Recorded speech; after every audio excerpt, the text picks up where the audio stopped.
আমি মৌমাছির কাছে ওহী পাঠাইয়া দিলাম, মৌমাছিকে আমি নির্দেশ দিয়ে দিলাম, তুমি গাছের মধ্যে যাও, পাহাড়ে যাও, বাড়িতে যাও, মাথার উপরে যাও, মাথার উপরে গিয়ে তুমি সেখানে বাসা বানাও। আল্লাহু আকবার। নির্দেশ দিয়েছেন কে?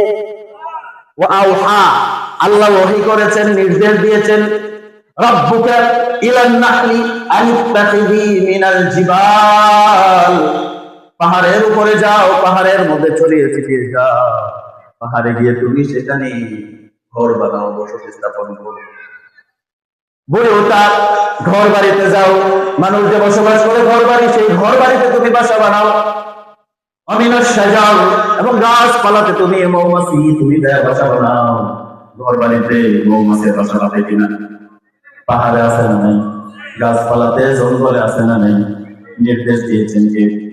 আল্লাহ নির্দেশ দিয়েছেন, আল্লাহর হুকুম মৌমাছি পালন করে।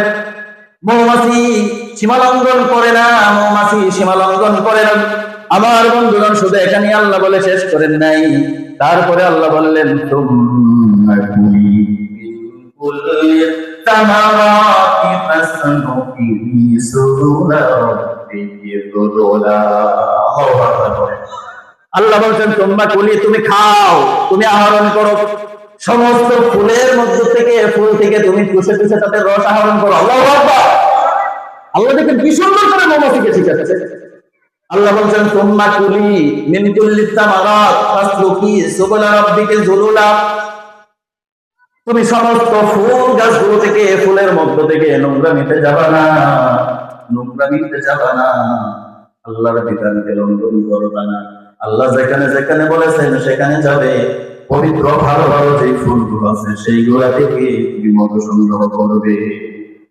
মধুর বিভিন্ন কালার আছে না? সবাই বলেন আছে না নাই?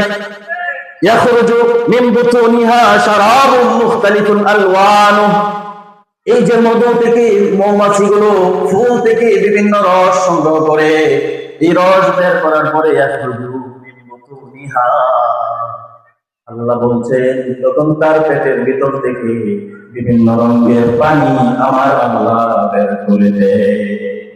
মধুর রং বিভিন্ন হয়, লাল হয়, সাদা হয়, হলুদ হয়, বিভিন্ন ফুলের বিভিন্ন সিজনের মধুর রং বিভিন্ন রকম আছে না? এই বিধান দিয়েছেন কে?